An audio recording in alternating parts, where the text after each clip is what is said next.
It is Malnutrition Awareness Week. Annie Sadowski explains what that is and how Spectrum Health can help in this week's medical moment. Malnutrition is really a condition when we're just not taking up enough nutrition into our body for it to function as we generally need it to function on a day-to-day basis. Angela Fobar, a registered dietitian with Spectrum Health, says malnutrition can happen for a few reasons. And this really can kind of happen when we either are not taking in enough food or our body's not processing that food well enough. Malnutrition is usually diagnosed in the hospital or an outpatient setting. Clinicians, especially dietitians, are really starting to be on the front lines for this and identifying malnutrition.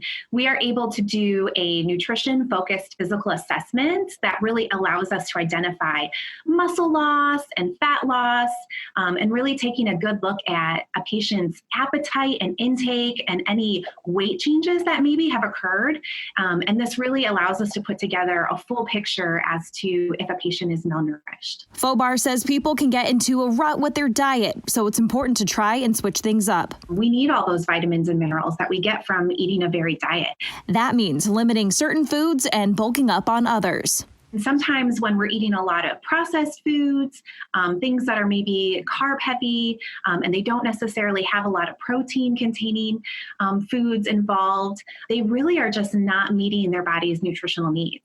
Fobar says there are a few things to look out for. If you see somebody that's struggling with their day-to-day activities, those early signs of weakness, or maybe they're just not enjoying mealtime anymore, those can be some of those first things that we sometimes miss that are really important triggers to identifying malnutrition early. And as we head into colder months, Fobar says proper nutrition is important to help your body fight off any bugs.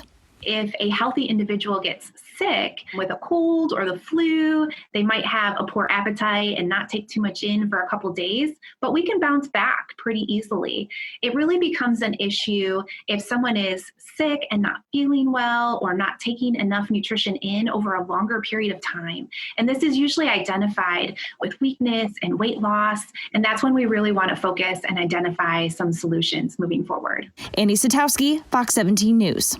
And Annie says your doctor may recommend supplements or nutritional shakes to help you get more vitamins and protein. Yeah, to set up an appointment with the Spectrum Health nutritionist, you can always go to spectrumhealth.org. They have a ton of great information there for you.